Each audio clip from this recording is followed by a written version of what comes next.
को मेरा सादर अभिवादन। इस वीडियो में मैं आपको रूबरू करने वाली हूं कुछ वृद्धजनों से, जिनके साथ आज हमने विचार विमर्श किया, एक छोटी सी विचार गोष्ठी रखी और उनके अनुभवों से मैं आपको लाभान्वित करने वाली हूं। हम वेद मंदिर परिसर गए, हमने उनके साथ यज्ञ किया और उनके बहुमूल्य विचारों को जाना, जो कि आज की युवा पीढ़ी के लिए, बच्चों के लिए बहुत कीमती हैं। एक प्रोजेक्ट मिला है कि हम वृद्ध व्यक्तियों के साथ विचार गोष्ठी करें, उनके अनुभवों को साझा करें, क्योंकि वृद्धावस्था जीवन की वो अवस्था है जब सभी मानसिक रूप से बहुत परिपक्व हो जाते हैं, भावनात्मक रूप से बहुत मजबूत हो जाते हैं और शरीर से कमजोर होने लगते हैं। तो एक जीवन का एक विशिष्ट दौर है और यदि हम इसे अच्छे से समझें और उन वृद्ध व्यक्तियों के अनुभवों से लाभ उठाएं तो जीवन में बहुत आगे बढ़ सकते हैं। लेकिन इसके विपरीत ऐसा समझा जाता है कि वो आउट ऑफ डेट हो गए और उनकी बात को नजरअंदाज किया जाता है। तो मैं आप लोगों से विचार साझा करना चाहती हूँ कि इस वृद्धावस्था के इस दौर में आप कैसा अनुभव कर रहे हैं। सबसे पहले आप मुझे बताइए कि आपको कैसा लग रहा है, अपना जीवन आनंद आ रहा है या जीवन बोझ दिखाई दे रहा है? बहुत आनंद में जीवन। तो परिवार का मार्गदर्शन कर रही हैं आप। ऐसा क्या आपको परिवार में महसूस होता है जो आपको लगता है कि आप चाहती हैं और नहीं होता? नहीं, मैं सब कुछ चाहते हैं, जो चाहने से पहले हमारे पास। अरे वाह वाह, बहुत सुंदर। बस इससे अच्छी क्या बात हो सकती है कि जो आप चाहती हैं वो सब हो रहा है। भगवान की यही कृपा बनी रहे और इसी तरह से चलता रहे।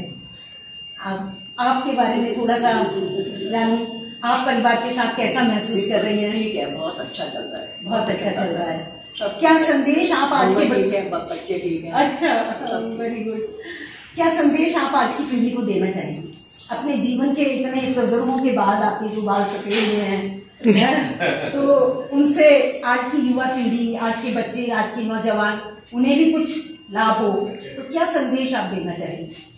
नहीं बताइए। अच्छा, जैसे पहले हम ज्यादा पढ़ नहीं गए हैं। जी हाँ, पढ़ तो गए लेकिन गुने नहीं ना। शिक्षा और विद्या दो अलग अलग चीजें हैं। शिक्षा तो हो गई पर विद्या की थोड़ी कमी है। धार्मिक विचार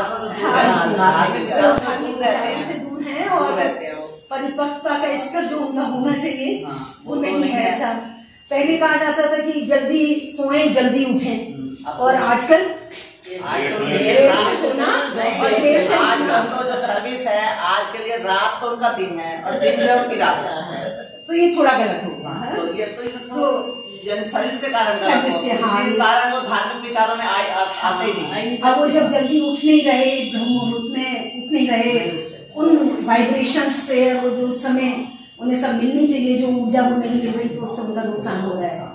तो फिर भी एक परिवार में माहौल बनाए। चलिए कंपनी का काम है वो तो जगह, लेकिन बच्चों की तो दिनचर्या बने कि बच्चे जल्दी से। आजकल कंपनियों में काम कर रहे हैं ना, छोटे बच्चे, बच्चों के जैसे बच्चे अपने माता पिता को देखेंगे वैसे यही हो रहा है आजकल। हमने जैसा आप लोगों को देखा हमने वैसा किया। ये काफी हद तक आप सही है कि हम हैं, जजमेंट जीवन है हमारा, हमारे बच्चे भी आगे इसी तरह के हैं। संस्कार है संस्कार, तो अब आगे बच्चों के बच्चे वो संस्कार हमने बनाए, अब वो अपने बच्चों के संस्कार बनाएंगे तो तब पता चलेगा। अभी तक तो हमारी दूसरी तीसरी पीढ़ी में ये जजमेंट संस्कार है उनका। चलिए, बहुत सुंदर। सादा जीवन उच्च विचार, ये बड़ा प्रचलित एक कोट है, कहावत है। आजकल इसके विपरीत हो रहा है, लेकिन आज तो ये एक कतरा भी नहीं है। सादा जीवन को समझा जाता है पिछड़ापन। तो आप क्या संदेश देना चाहेंगे? दुनिया आगे बढ़ चली, आप पीछे क्यों पड़े? सादगी को पिछड़ापन समझाते हैं हमें कि अगर हम कहें कि सादा जीवन रखो, कपड़ा ठीक पहनो, ऐसा फैशन मत करो, तो कहते हैं दुनिया आगे बढ़ चुकी है, आप पीछे पिछड़े हुए हो। फिर आगे हमारे ऊपर कोई जवाब ही नहीं हमारे सामने आ रहा। नहीं, फिर भी बस उनके अंदर यदि ऐसे मंत्र फूकते रहे कि यदि हम वैचारिक रूप से मजबूत हैं तो ऐसी बात नहीं, हमारी सादगी की तरफ भी लोगों की नजरें उठेगी। ठीक बात है, लेकिन उनकी सोसाइटी ऐसी है कि वो क्या करें, चाहे लड़कियों को या लड़कों की, सोसाइटी ऐसी है वो फिर पिछड़े लोगों को देखते नहीं है ना। ये बात सारी रात देखो, मेरा बच्चा है, पोता है, 7:30 से उसकी वो लगती है ड्यूटी ऑफिस में और 4:30 बजे वो सोता है। बताइए वो सारा दिन सोएगा, धार्मिक कार्य करेगा या क्या करेगा? जी हाँ, बिल्कुल। मतलब आज की ये जो कार्य प्रणाली है इसमें जीवन जीने का स्टाइल ही बदल गया है, स्टाइल ही बदल गया है। हमारे स्वास्थ्य पर भी बहुत बुरा प्रभाव पड़ रहा है। तो घर में अपने परिवार के लोगों की हेल्थ फिटनेस के लिए, स्वास्थ्य के लिए आप क्या व्यवस्था बनाती हैं अपने स्तर पर? बुजुर्ग लोग चाहे तो कुछ परिवार में अच्छी व्यवस्था बना सकते हैं, तो आप कुछ संयम से खाते हैं बच्चे अपना जो खाना चाहिए वही। और बच्चों को हेल्दी डाइट के लिए इंस्पायर करें कि बच्चा फ्रूट्स खाए, वेजिटेबल्स खाए, कि ये हर समय जंक फूड से बचें। ये वाली प्रेरणा बच्चों को निश्चित रूप से देते रहें, क्योंकि बाकी यज्ञ से हमें सब कुछ मिलता है। यज्ञ से हमें सब कुछ मिलता है। बच्चों के संस्कार है, घर में भी यज्ञ होता है, यहाँ भी यज्ञ होता है। जो आपके साथ बैठे सब यज्ञ में जीवन है। सब आपके साथ जो बैठे हैं अब इससे आपको क्वेश्चन आप यज्ञ के बारे में ये सादा जीवन उच्च विचार, ये सादा जीवन हम इससे प्रेरणा लेते हैं। इस बारे में जानना चाहूंगी आप क्या संदेश युवा पीढ़ी को, नौजवानों को देना चाहेंगे इस मंच से? युवा पीढ़ी के लिए तो अभी हमारे एक आचार्य जी आए थे, उनसे भी बात हुई थी कि जो शिक्षा प्रणाली है हमारी आजकल की, उसके द्वारा हमें संस्कार नहीं मिल रहे। पढ़ाई तो मिल रही है, सब्जेक्ट सब पढ़ाए जाते हैं, लेकिन जो दिनचर्या है वो बिगड़ी हुई है। तो उन्होंने एक दिया था कि सरकार से रखा था कि आप लोग मिल करके सरकार को एक बोर्डिंग सिस्टम जैसे होता था, ये गुरुकुल प्रणाली थी, चीजें सब पढ़ाई जाए, लेकिन जो दिनचर्या है जो गुरुकुल के हिसाब से यदि होगी तो ये बच्चा संस्कारित भी होगा और पढ़ाई लिखाई भी अच्छी पढ़ेगी। अब कन्या गुरुकुल है या चोटीपुरा के अंदर, वहाँ की ऐसी है जो PhD तक की है। हाँ, बच्चे आगे पहुँच गए, निकले हैं, क्योंकि उनको एक आत्मनिर्भर बनाया जाता है वहाँ पर। जी, ये नहीं कि अब देर से उठना, देर से सोने के नहीं है, उसमें संस्कार भी मिल रहे हैं उनको। हाँ, अपनी धर्म से जुड़ने की एक प्रेरणा भी मिल रही है, अपनी संस्कृति की भी रक्षा हो रही है, और उनको जो आजकल का पाठ्यक्रम है वो भी उनको सब चीज मिलती है। पाठ्यक्रम वही है, लेकिन दिनचर्या बिगड़ने की वजह से वो पाठ्यक्रम हमारा सिर्फ वहीं तक रह जाता है। इसे अपने कमाना है, नौकरी लगनी है, बच्चों को पालना है, लेकिन जो कल्चर है हमारी, जो संस्कृति वो बिगड़ रही है। जी जी जी। हमें पता ही नहीं धर्म के बारे में, बताने वाला ही कोई नहीं है, इसको कौन बताएगा? पहले जो गुरुकुल के अंदर, हमारे वेद मंदिर के अंदर जो शाखा थी, तो हमारे जो वानप्रस्थी जी थे, उन्होंने छोटे छोटे बच्चों को कैच किया। उससे क्या है कि उनको ये बताया कि धर्म क्या है, ईश्वर क्या है। आज लोग जो भटके हुए हैं धर्म संप्रदाय के चक्कर में, कोई किधर भाग जाता है, सब लोग जो इधर भटके हुए, पता ही नहीं हमारा धर्म क्या है। हाँ जी। जहाँ कोई चमत्कारी चीज मिल गई वहीं भाग गए। जी जी। वास्तविक चीज से हम दूर हटे रहे। हमारा धर्म क्या? जब तक एक हमारी पुस्तक नहीं होगी, एक हमारा धर्म नहीं होगा, एक हमारा एक वो नहीं होगा उसके अंदर, तब तक ये चीजें आ ही नहीं सकती। हम भटक रहे हैं, हमारा हिंदू संस्कृति हमारी भटक रही है, हमको पता ही नहीं किसी को। हम पूछे धर्म क्या आपका, क्या पता ही नहीं। हम लोग सोचते तो बहुत हैं, लेकिन निरर्थक सोचते हैं। हमारे जो सोचने की दिशा है वो सार्थक हो, वैज्ञानिक हो। हम संप्रदायों में बट गए, संप्रदायों में हम धर्म को नहीं समझा, हमें धर्म है क्या। जी, ये जो बाकी चीजें संप्रदाय हैं। जी।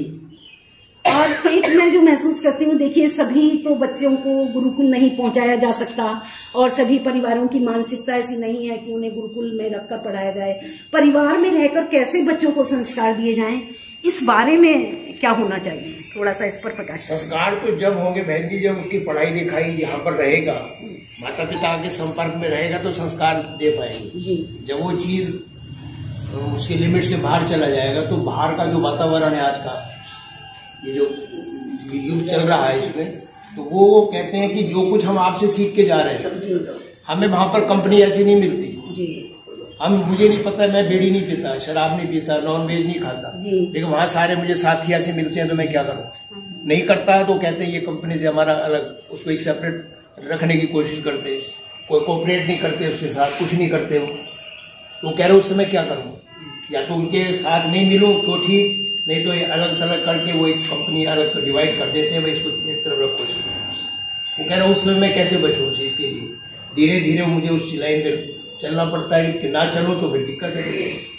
नहीं, क्या ऐसा नहीं हो सकता कि बजाय उनके पीछे चलने के कुछ लोगों को अपने पीछे चलाकर अपना गुट खड़ा किया? वो संस्कार पहले से परिपक्व होंगे जब ही चलेगा। उतना बच्चों को मजबूत बनाया जाए शुरू से कि नहीं, हम जो कर रहे हैं वो आदर्श है, वो सही है। तो हम गलत के पीछे ही हम क्यों जाएं? जो शिक्षा प्रणाली हमारी शुरू से जो ये चल रही है, हाँ जी, गुरुकुल की जो प्रणाली थी, गुरुकुल की कन्या या गुरुकुल का बच्चा कभी भी नहीं भटकता। जी जी, उसको ऐसे ही दिमाग के अंदर उसके भर दिया जाता है, वो एकदम क्वेश्चन करोगे आंसर उसके पास है जी, ये आंसर ही नहीं है हमारे पास। उनसे कहे कि हाँ जी आप ऐसे चलो, वो कहे तुम पिछले हो, हाँ जी, ये वो चक्कर है। ठीक कह रहे हैं आप। संस्कारी परिवारों से सब है। अब बच्चे से कहते हैं भाई तुम करो, जब हम बूढ़े होंगे तो तब करेंगे। हम कहते हैं बच्चे से भाई तुम हवन क्या करो, वो कहेंगे भाई हम क्यों करें हवन, हम लोग आप उन्हें हवन के लाभ बतलाइए, समझाने की कोशिश कहते हैं जब बुजुर्ग होंगे तब करेगा ये वाला। नहीं, लेकिन उन्हें समझाइए कि ये काम बुजुर्ग होने पर ही करने के नहीं है, क्योंकि किसी को सब पता है ना, हमारी जीवन एक ऐसी किताब है जिसका पहला और आखिरी पन्ना तो भगवान ने लिखा है, और बीच की किताब की थिकनेस हमें बढ़ाना है। अब बीच में हम अपने जीवन की किताब को कितना सुंदर और मोटा बनाते हैं, ये हमारे ऊपर निर्भर करता है।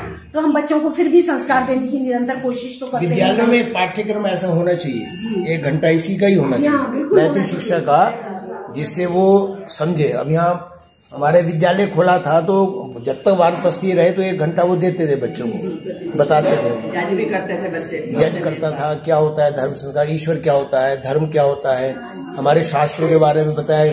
फिर उसकी परीक्षा लेते थे हर मंथ में, जो फर्स्ट सेकंड थर्ड आता तो उसको प्राइज देते थे। उससे क्या होता था, बच्चे के अंदर एक पढ़ने की लगन लगती थी। आज उसकी देन है जो ये चीज चल रही है, नई पीढ़ी के अंदर नहीं है, कोई शिक्षक नहीं है, तो इसलिए वो चीज अब लुप्त हो जाती है। संस्कार कहाँ से आएंगे, जो पीढ़ी जब तक जुड़ी पड़ी है। फिर भी हमारे हम सब मिलकर इस दिशा में मेहनत करते रहें, और ये हमारी नजर रहेगी, हमारे बच्चे, हमारा परिवार और हमारा समाज संस्कारी हो और धर्म की दिशा में सही और प्रगति करें। नहीं, हमारे जो चांदपुर के जितने भी परिवार बैठे हैं, हम सबके बच्चे बहुत अच्छे हैं, संस्कारी हैं, हवन यज्ञ करने वाले, कहना मानने वाले। सबसे अच्छी बात ये है। चलिए, बहुत अच्छी बात है। हाँ, और जाते हैं मेडिकल कॉलेज में पढ़ आए हैं, लेकिन उनके अंदर कोई ऐसे लोग तो दूषित कर दिया गया है, क्योंकि ये क्लब के माध्यम से, अब देखिए मैं आपके साथ ही विचार गोष्ठी कर रही हूँ, अपने क्लब के बैनर के नीचे ही कर रही हूँ। क्लब में अच्छे अच्छे काम भी होते हैं, बहुत अच्छी प्रोजेक्ट्स होते हैं, गरीबों की सहायता कैसे करनी है। संस्कार जब परिपक्व होते हैं ना किसी बच्चे के, तो क्लब के बुरे कामों को नहीं ग्रहण, हाँ जी, वो ग्रहण ही नहीं करेगा, वो नहीं ग्रहण करेगा। अंत में हम इसी निष्कर्ष पर पहुंचते हैं कि हमारे बुजुर्गों का परिवार में और समाज में सम्मान हो, और उनके मार्गदर्शन में हमारे परिवारजनों को, हमारे बच्चों को संस्कार मिलते रहें, और हम भारतीय संस्कृति से जुड़े रहें। Thank you so much for watching the video.